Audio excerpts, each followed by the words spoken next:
And I'll do my.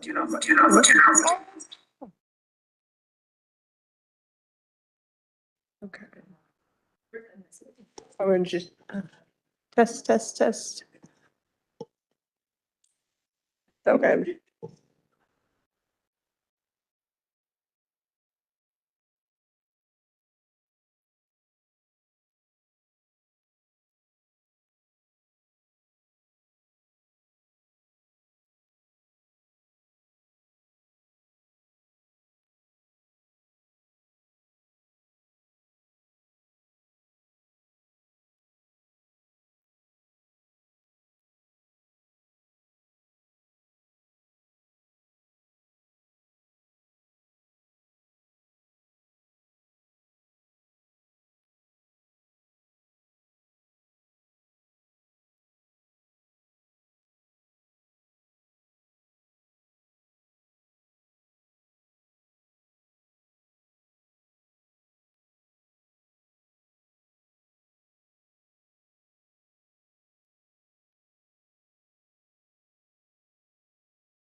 Good afternoon, everyone, and welcome to Multnomah County's Proclamation Ceremony. I want to thank everyone for taking the time to be here today. We, of course, have folks watching and listening online, but it's so great to see so many people who are showing up here in person to help us as we honor and celebrate and acknowledge so many important things for the month of March. Proclamations serve to honor, celebrate, and recognize groups and individuals for their contributions and achievements, or to raise awareness of significant issues affecting our community here in Multnomah County. Today, we're creating space for 4 important proclamations that recognize the contributions of the procurement professionals at the county, the New Year of Fire Horse, and celebrate Women's History Month and International Women's Day, and raise awareness and support individuals affected by brain injuries. So to start, we have joining us here at the dais our presenters for the Procurement Month Proclamation. So welcome all of you. Thank you for being here today. Before I hand it off to Brian, I want to thank all our folks in procurement here at Multnomah County who are here in the audience today. So can you raise your hand and just show us? Yes, thank you all for being here. We appreciate you and all of the work that you do. And it's always, I really appreciate that we have a chance every year to celebrate Procurement Month here at the county. We wouldn't be able to provide the services and the programs that we do for our community members without the work that you do here at Multnomah County. Multnomah County is the safety net government for our community, but none of the essential services we provide would be possible without our procurement professionals. They are the vehicle for delivering the $1.2 billion that flow into our community to support services like shelters, libraries, and preschool programs. And each of our employees, and I know you know this, do this with intention. Through careful stewardship and award-winning business practices, they are maximizing public dollars while helping to mitigate the county's climate impacts, uplift historically marginalized communities, and provide transparency and accountability to the public. Their work deserves recognition every year, but I think especially this year, as the county undertakes a big transition to a centralized shared service model as part of the One County vision I've championed as chair. To our procurement team, I want to take this moment to recognize what a big historic undertaking this is for you and the county on top of your normal day-to-day work. And I'm glad we have this opportunity to recognize and celebrate your work. I also want to give a special shout out to Brian Smith for your dedication to this work and to ensuring the procurement professionals are recognized each and every year as they ought to be. So with that, Brian, I'm happy to turn it over to you. Thank you very much, Chair. Good morning, Chair and Commissioners. For the record, my name is Brian Smith. I use he, him pronouns, and I'm the county's purchasing manager. As you noted, in FY26, almost $1.2 billion will be contracted out by Multnomah County procurement professionals across the organization to provide the goods and services that make this a great place to work and live. Thank you for the opportunity to recognize their efforts and officially declare March 2026 as Procurement Month in Multnomah County. This proclamation is more than a formality. It's a vital step in supporting a robust and professional procurement culture. Currently, Multnomah County enjoys an outstanding reputation nationally for practicing public procurement at the highest levels. This reputation is built on a foundation of transparency and efficiency. A prime example is our recent launch of Tableau dashboards, which puts real-time data regarding sourcing volumes and cycle times directly into the hands of county leadership. This allows our departments to make better informed data-driven decisions and support the county's core functions. However, the data only tells part of the story. The true why behind our success lies in the almost 100 procurement professionals across the organization who do this work every single day. These are individuals who are essential to the successful operation of our government. They manage financial resources, mitigate complex risks, and find innovative solutions to maximize the value of taxpayer money while navigating an ever-changing economic landscape. As we look towards the future and our transition to a centralized shared services model later this year, our goal is to build upon these high standards. We're moving towards a culture that expressly values our procurement professionals as the strategic partners that they are. We want to tell the story of how our practices do more than just buy things. but that we are intentional about considering the values inherent in each purchase and ensure that every dollar spent is an investment in a more equitable community. To highlight the scale and the heart of this work, I've invited 3 members of my management team to share more about the functions that they oversee. Barry Zimmerman, our Deputy Purchasing Manager, will discuss our procurement volumes and the backbone of our operation, the Multco Marketplace. Emily Schulhoff, our Procurement Operations Manager, will speak to the integrity and technical compliance that safeguards our contracts. And Maggie Chavez, our Supplier Diversity Officer, will share how we utilize procurement as a tool for economic justice. And with that, I'll turn it over to Barry. Good morning, Chair and Commissioners. My name is, as Brian said, is Barry Zimmerman. I use he, him pronouns, and I am the county's Deputy Purchasing Manager and Multco Marketplace Program Manager. I oversee the teams that facilitate the formal procurement process, administer Multco Marketplace, and ensure sustainable purchasing goals and requirements are included in all aspects of county procurement activities. Some highlights that I'm proud of from my team include county purchasing staff execute an average of 150 competitive sourcing actions annually. Our national recognized and award-winning sustainable purchasing program, Sean Ostera, integrates responsible business practice throughout the entire contract lifecycle. A key component is the database of over 650 responsible business practice questions, the standards, which are incorporated into county bids, proposals, and contracts. Finally, Multco Marketplace, or MMP, as it's commonly referred to, is the backbone for county source to settle activities and processes over 2,000 just-in-time purchasing requests annually. This system also supports the creation and administration of over 4,500 active contracts. This is some of the work that highlights purchasing's contribution in making Multnomah County America's favorite county. Put that in for you, Commissioner. And with that, I'll turn it over to Emily. Thank you, Barry.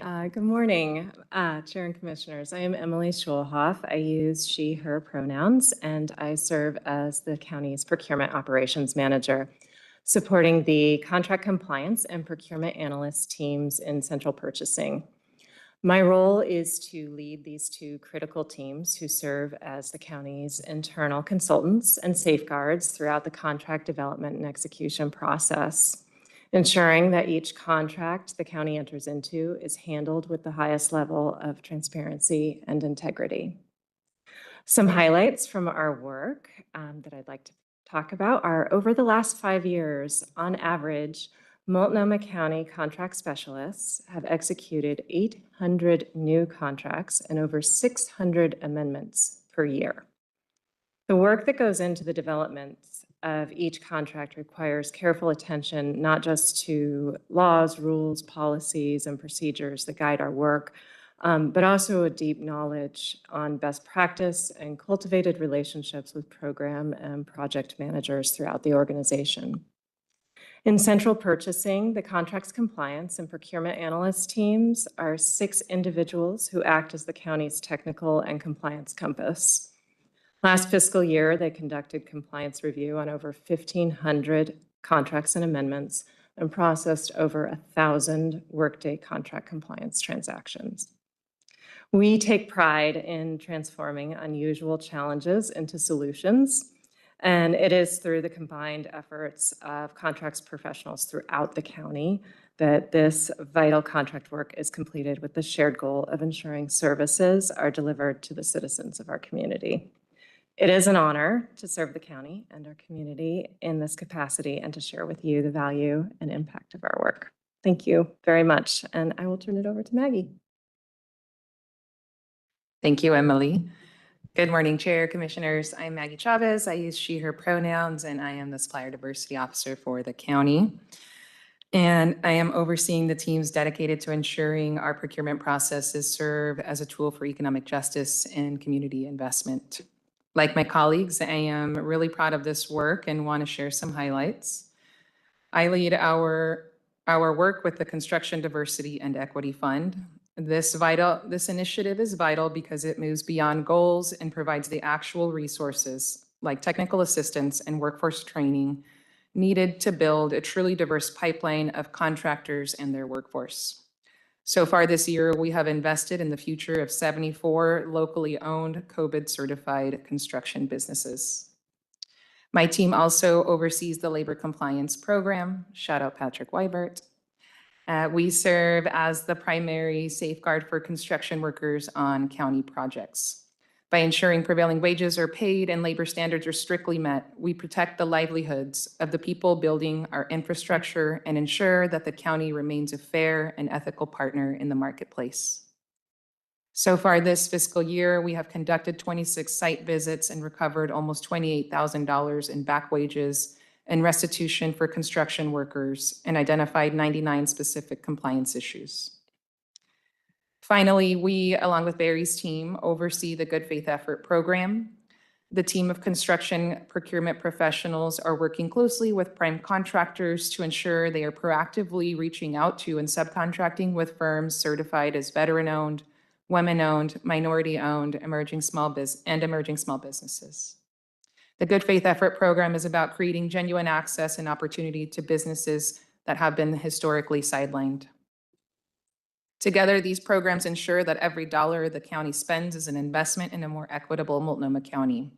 I am incredibly proud of the dedication and heart my team brings to this work every day. And I will turn this back to Brian to read the proclamation. Thank you. And before I read the proclamation, I just want, listening to these three talk, this is our central purchasing management team in front of you. You have almost 90 years of public procurement experience on this team. That's a lot. And I feel privileged to work with these folks every day. Thank you. So declaring March 2026 as Procurement Month in Multnomah County, Oregon. Multnomah County finds professionals in purchasing and contract management are essential to the successful operation of government and the communities they work in. Through their collective buying activities, purchasing and contract management professionals manage financial resources, mitigate risks, and find solutions to maximize the value of taxpayer money and provide critical goods and services while navigating ever-changing economic and social landscapes. In the last few years, public procurement professionals have been a key driver of equity and inclusion in our community, implementing initiatives like the Regional Workforce Equity Agreement, which started in 2022 and provides economic opportunities for workers from some of the most marginalized communities. As Multnomah County, more than 100 employees are dedicated to supporting the procurement function and maintaining the highest standard of service for our community every single day. NIGP, the Institute for Public Procurement, and the Columbia chapter of NIGP and the Oregon Public Purchasing Association, along with other purchasing organizations worldwide, celebrate Procurement Month by engaging in special efforts during the month of March to inform the public about the contributions of purchasing professionals in business, industry, and government. Multnomah County proclaims March 2026 to be Purchasing Month in Multnomah County, Oregon. Thank you.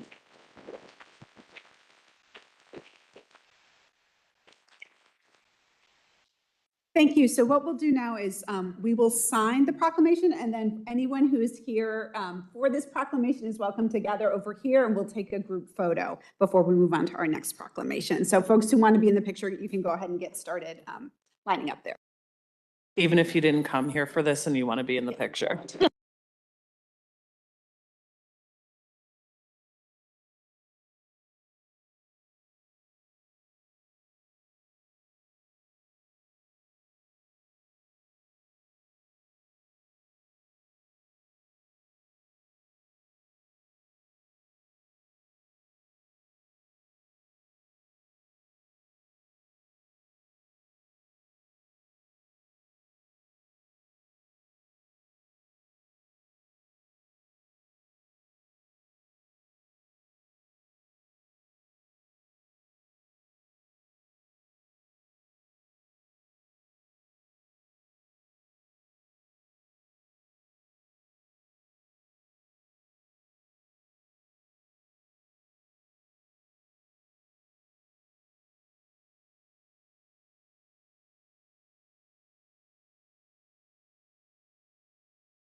All right, thank you everyone who joined us for that first proclamation. We do have to take the original copy and make sure our board clerks have a copy of that. But if anybody is interested in having a copy of the proclamation, our board clerks can make sure that people have that. So next up, I'd like to welcome the presenters for the Brain Injury Awareness Month proclamation to the dais. Welcome to everyone who's here for this. I appreciate everyone being here. And I want to pass it over to Commissioner Julia Brim-Edwards to introduce this important proclamation. Thank you, Chair. Good afternoon, and thank you everyone for being here this afternoon. I want to begin by recognizing and thanking some of our partners and others who are joining us today. I'm going to first start with the dedicated staff from Multnomah County's Department of County Human Services, Rachel Pearl, the Department of County Human Services Interim Director, Alexis Ashby, the Department of County Human Services Interim Deputy Director, Irma Jimenez, Multnomah County Aging and Disability and Veteran Services, Tamara Barnes, Multnomah County's DCHS, Division of Intellectual and Developmental Disability Services. Thank you, county staff, for the leadership you provide here. Next, I also want to recognize the brilliant care providers and researchers at OHSU, including Dr. Ahmad Raslan, who we're going to hear from shortly, who's the chair of neurological surgery, David Cracky, who is Oregon Brain Injury Advocate Coordinator and has been involved in this issue for a long time. Committed advocates, including Catherine Nichols, also a former county employee, and Matthew Kempfey, who's with the Brain Rehab Network. Also want to recognize Randall Edwards and the one and only Parker McGurk. Thank you, Parker, for coming. To all of you, your advocacy, research, and work changes lives every day. We really appreciate everyone being here. Today, we're going to be proclaiming March as Brain Injury Awareness Month in Multnomah County. The proclamation is about more than statistics. It's about people we know and love and care for in our community. It's about our neighbors and coworkers, veterans, athletes, and our friends, parents, children, and family members whose lives have been changed often in just an instant. However, it's really important for me that today's proclamation is also a celebration of the strength and resiliency of survivors and their families, friends, and caregivers. Survivors demonstrate extraordinary resilience. They navigate changes in memory, mobility, speech, and mental health with courage and determination. They redefine what strength looks like and remind us that progress can come step by step. Recovery does not happen in isolation. Families and caregivers provide unwavering support and advocacy for those they care and love for. Here in Multnomah County, we are proud that I'm going to get through it. Here in Multnomah County, we are proud that our Aging and Disability and Veteran Services Division and our Intellectual and Developmental Disability Services Division play a role in that support system. We're grateful that OHSU is right here in our backyard. And again, I want to thank everyone at OHSU who's involved in this work. We're really glad that we have brilliant and compassionate researchers and work happening from our partners here at the OHSU Brain Institute. Together, these partnerships reflect a shared commitment that survivors deserve access to care, accommodations, opportunity, and support. So thank you for all the work you do and for standing together to support survivors and their families. And with that, I want to turn it over to our panel today and ask that David Cracky and Dr. Ruslan frame this up, and then we'll have Catherine and Matthew introduce yourselves and those that you brought with you and read the resolution. Thank you. And there you go. Thank you. Thank you. Chair Megan Peterson, commissioners, thank you so much for letting us be here today. My name is David Cracky. I am Oregon's Brain Injury Advocate Coordinator. I work for the Center on Brain Injury Research and Training at the University of Oregon. I've been in this position since 2018. I've been an attorney in Oregon since 1990. It's really important that we recognize that brain injury is a major issue concerning many of our underserved populations.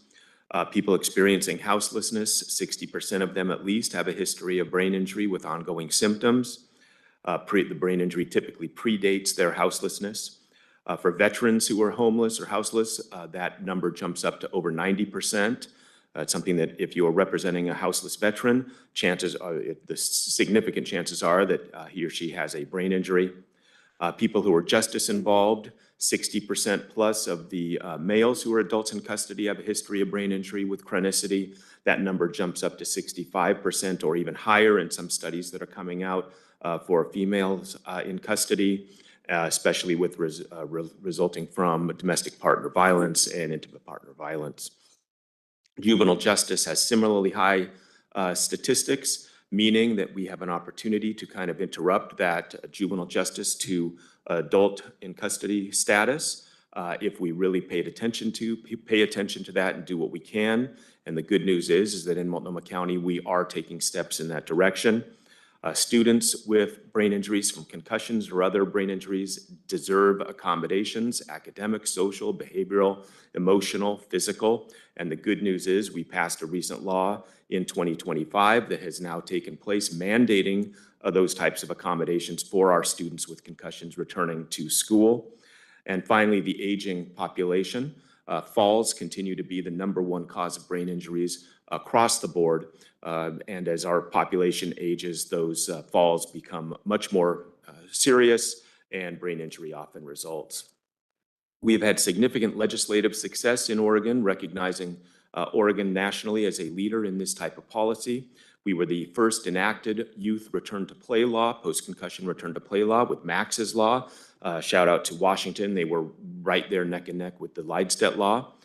We followed that up with Jenna's law in 2014. Myself and my colleague at OHSU, Jim Chestnut, drafted that law, and that provided return to play accommodations, protections for all young athletes in the state, not just school-based sports.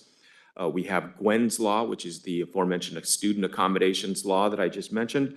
And then finally, in 2023, we passed a law statewide that created the Oregon Department of Human Services Brain Injury Program. This is a massive step forward, providing brain injury resource navigation, service coordination, options counseling, and advocacy for brain injury survivors throughout Oregon. There's a huge private-public partnership collaboration that is happening as well. We have treatment providers such as Brain Rehab Network or OHSU. We have advocacy rights such as Disability Rights Oregon. Special thanks to Commissioner Moyer, who is not here, but who I have worked with in her capacity over there. And also community stakeholders. First and foremost, Catherine Nichols, Dan Nichols, and their incredible son, David Nichols, without whom we would not have the Oregon Brain Injury Program. Also, Jonathan Boland, my friend in the back, who is currently coaching football at Roosevelt High School, is a brain injury survivor and is now providing that which is most necessary to the brain injury community, hope. So with that, I'm going to just say finally, thank you again, commissioners, for your leadership. It really matters. We know that we can look forward to an even better future for Oregon's brain injury survivors, for their loved ones, their caregivers, and everyone touched by this terrible injury. Thank you.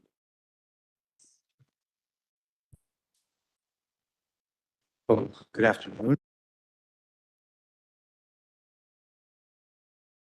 And Commissioner Brim Edwards, dear commissioners, vice chair, honored guests and colleagues and members of the community. My name is Ahmad Raslan. I work for OHSU. I'm a physician scientist and a neurosurgeon. I just have prepared a little written speech and I'll give that. So each year, millions of people experience some form of brain injury.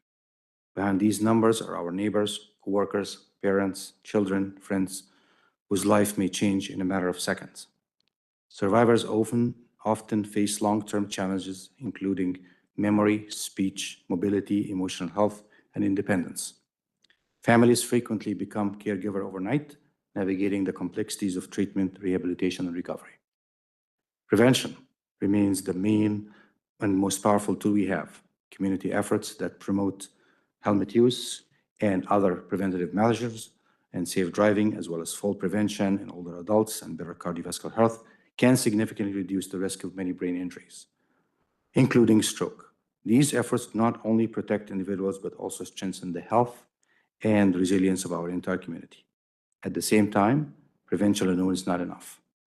For those who do experience brain injury, continued advance in research, treatment, and rehabilitation are essential.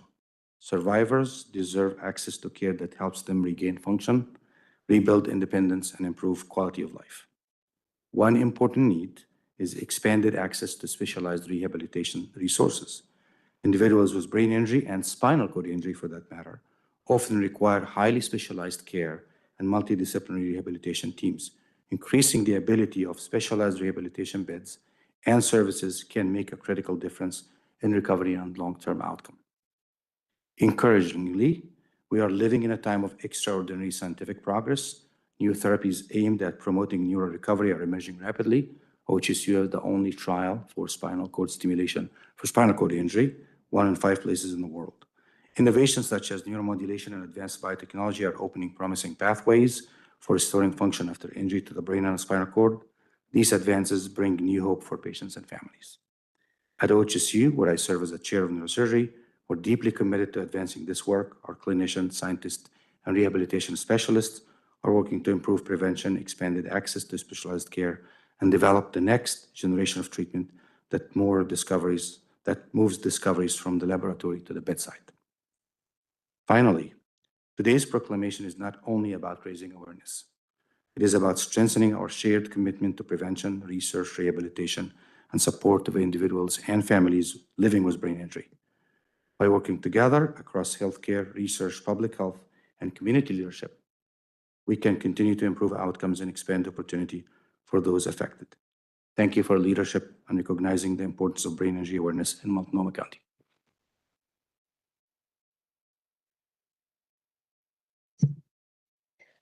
You ready? Chair and commissioners, my name is Catherine Nichols. I'm honored to be here today with you to shine the light for the month of March and beyond around brain injury. I knew nothing about brain injury myself. I know a lot of things about a lot of other things, but I learned about brain injury through the experience of my son. He fell rock climbing 8 years ago now, and his prognosis was very, very grim. His injury was severe. We were told, his father and I, they were sitting there, that he would not likely survive, that he would not likely come out of a coma, that he would never walk, that he would never return to work. He has done all of those things, and I want to honor and shout out his resilience.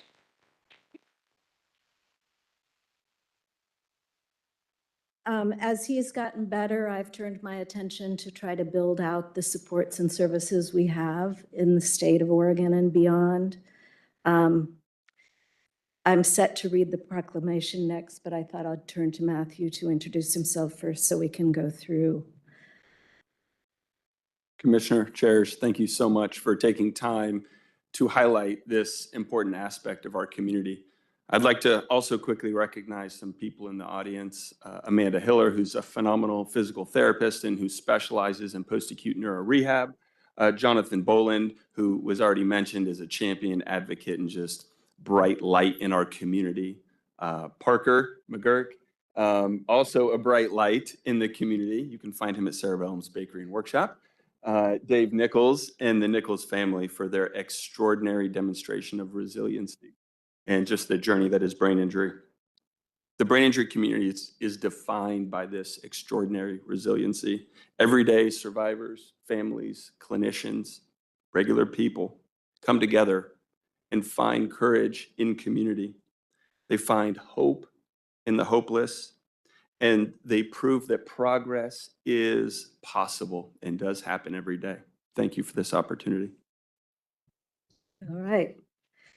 So in proclaiming March of 2026 as Brain Injury Awareness Month, Multnomah County finds, as defined in by ORS 410-750, that brain injury affects people regardless of age, race, gender, ethnicity, and results from a multitude of causes, including motor vehicle crashes, falls, assault, sports injury, military combat and training, aneurysm, alcohol and drug overdose, oxygen deprivation, or stroke.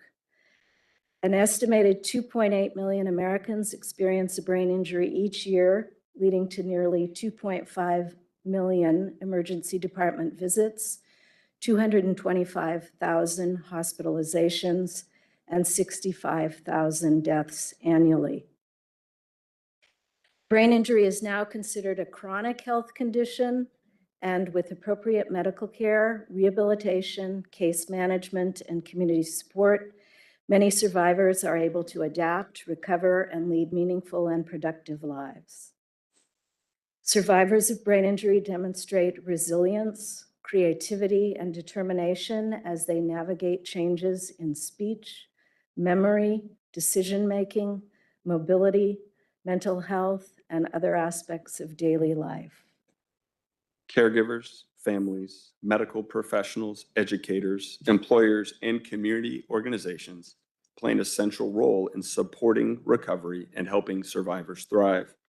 Advances in prevention, early intervention, rehabilitation medicine, assistive technology, and community-based services continue to improve outcomes and expand opportunities for independence, employment, education, and community involvement. In Multnomah County, survivors and families are supported by 2 programs in the Department of County Human Services: Aging, Disability, and Veterans Service Divisions, and Intellectual and Developmental Disability Services Division. In addition, the Oregon Department of Human Services, Oregon Brain Injury Program, and a network of service providers and caregivers and medical partners, including the OHSU Brain Institute, provide support for survivors and families. Increasing public understanding of brain injury reduces stigma, strengthens community inclusion, and helps ensure survivors have access to the care, accommodations, and opportunities to lead a fulfilling life. Multnomah County proclaims the month of March 2026 is proclaimed to be Brain Injury Awareness Month in Multnomah County, Oregon. All county residents are invited to learn more about brain injuries and advocate for survivors. Thank you.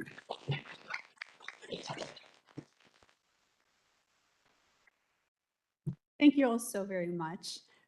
We have buttons and we have some extra buttons too. So again, we're going to sign the proclamation. Invite anyone who wants to join for the photo, please do so. Thanks everyone so much for being here. It's really wonderful to have so many folks in our community here today.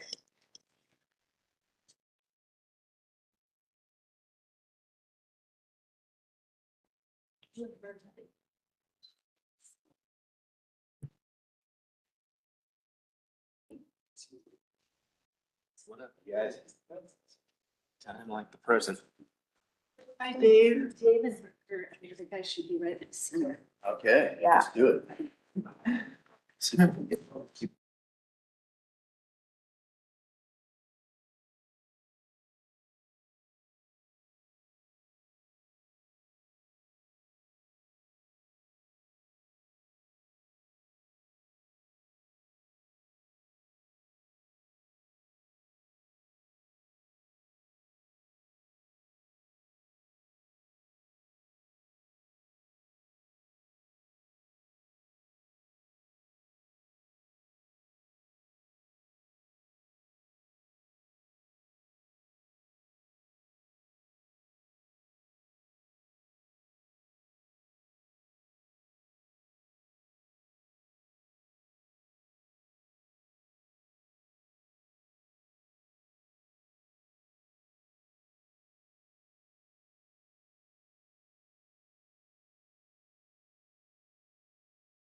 All right, thank you everyone so much for joining us for that proclamation. Now we have our third proclamation, and I'd like to welcome the presenters for the Lunar New Year proclamation up to the dais. Welcome. Thank you everyone for being here for this.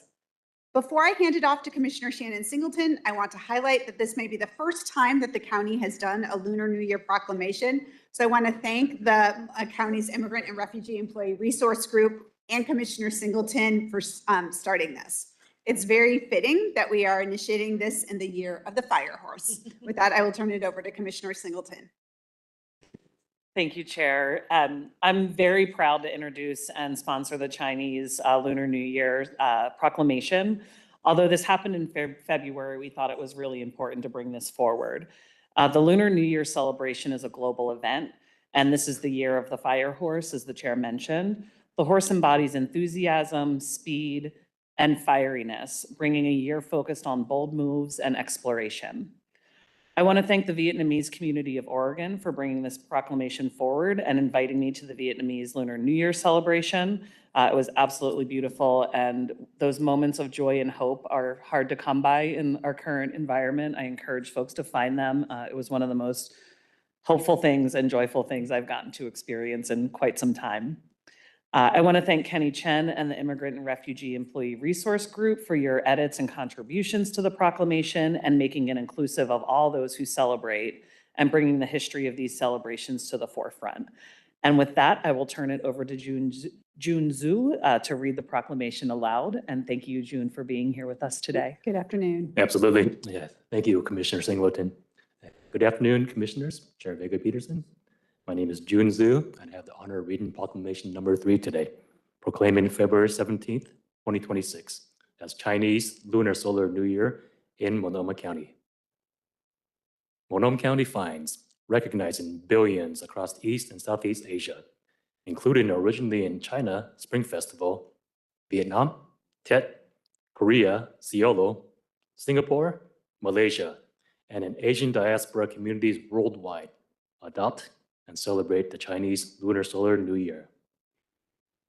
The Chinese Lunar Solar New Year marks the beginning of a new year in the lunar solar calendar, which coincides with the new spring of the year.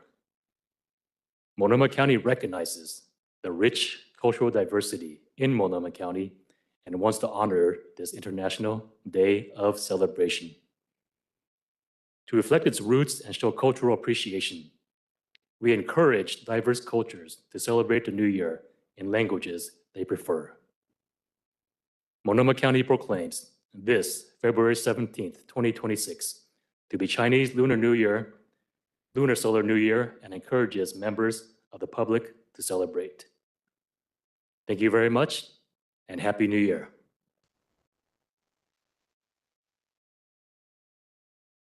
All right, anyone who would care to join us for this photo, please do so. We'll do this right after we sign it.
All right, thanks again, everyone, for joining us for that proclamation. Our final proclamation today is on Women's Day and Women's History Month. This is last but certainly not least. And I want to really just highlight and thank Commissioner Singleton for her work on this. You did this one? Yes, that's what I said. Okay. So I was like, wait, is that? Yeah. I think that this is a really significant proclamation, not only because of all the things that women are facing and doing around the world that need to be uplifted every day, but also because here in Multnomah County today and throughout the county's history, there have been so many inspiring women doing so many things for our community. This is true in formal leadership positions like my elected colleagues on the board and in the auditor and sheriff's office, and the women who at this moment are leading almost every single department in the county. But it is also true of the thousands and thousands of women who are working or have worked across the county in service to their community.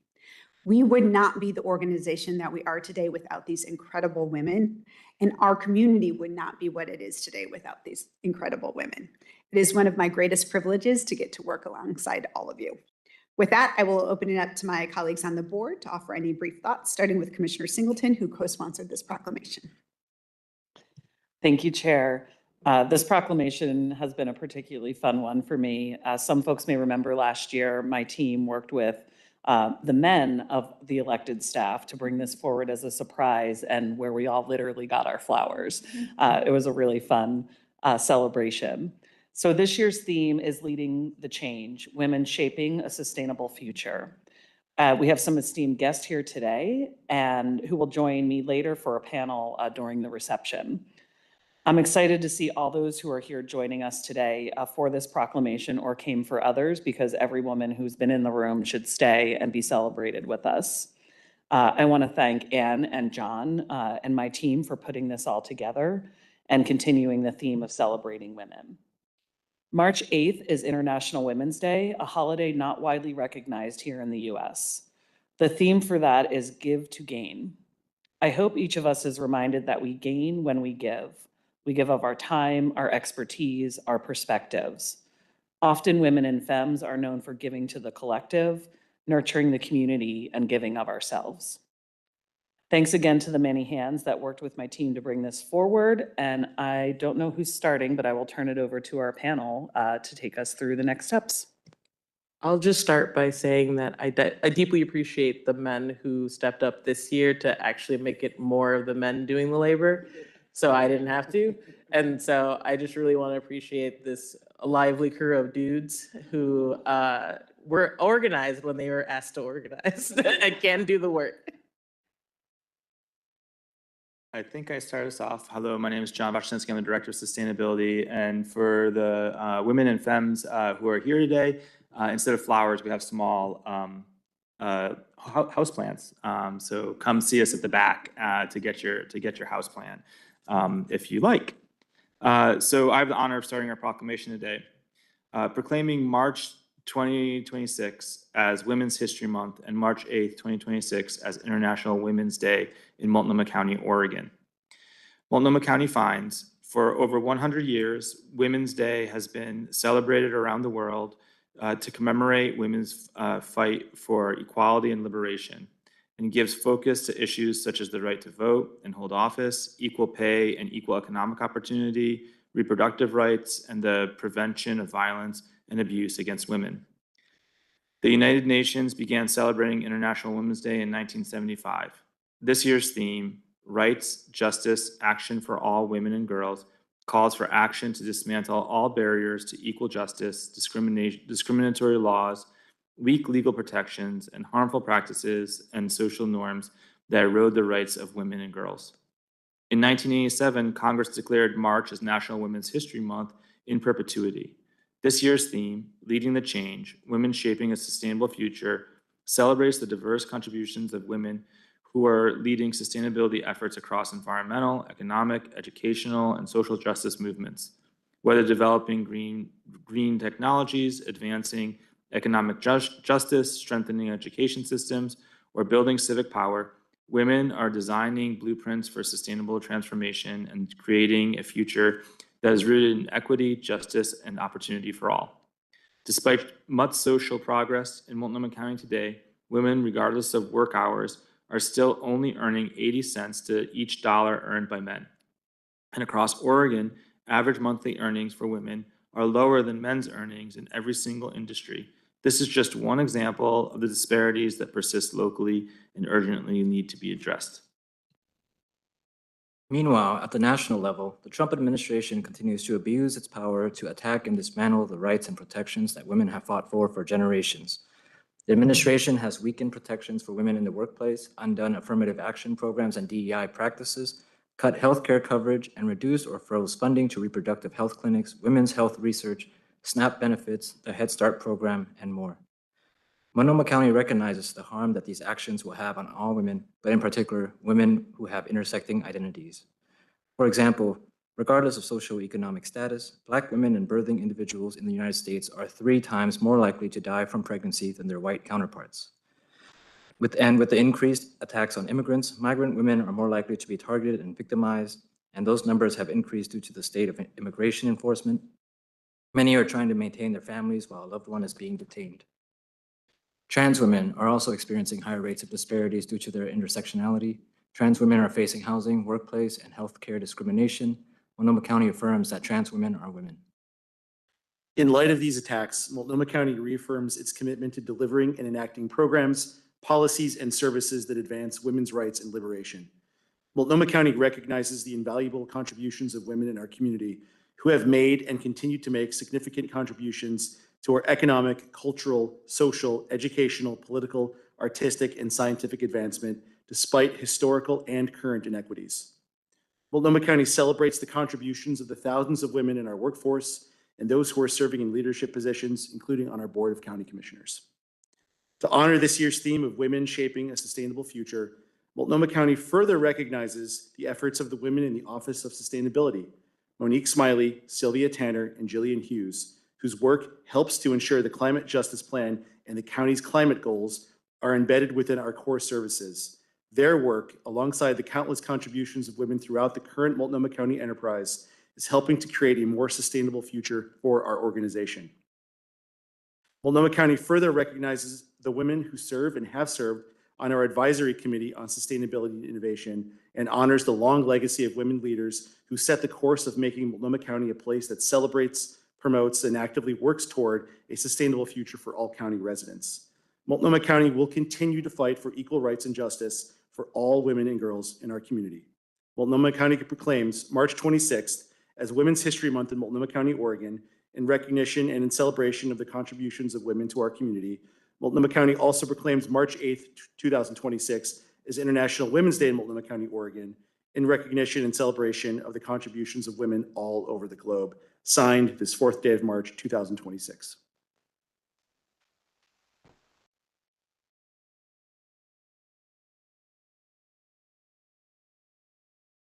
All right, we will sign it, and then we welcome everyone to come and take the picture with us to celebrate this proclamation. We also have some food available after the signing, so people should feel welcome to grab. Yes, before we, okay, I was supposed to say this. Before we sign the proclamation and take the photo, I just want to thank everyone who was here for all of these proclamations today. Again, if you'd like a signed copy of the proclamations, please work with Tasia Nelson, our board clerk, on that. And I also want to remind folks that immediately following this event, there's a celebration of women in sustainability happening right here with a panel of truly amazing women. There's also delicious food in the back room for the women from the Women and Minority-Owned Mississippi Chefs. So please enjoy. And we look forward to welcoming you back on April 1st from noon to 1 p.m. for next month's ceremony. With that, we are adjourned. Thank you. This is adorable. So cute. I know. Look at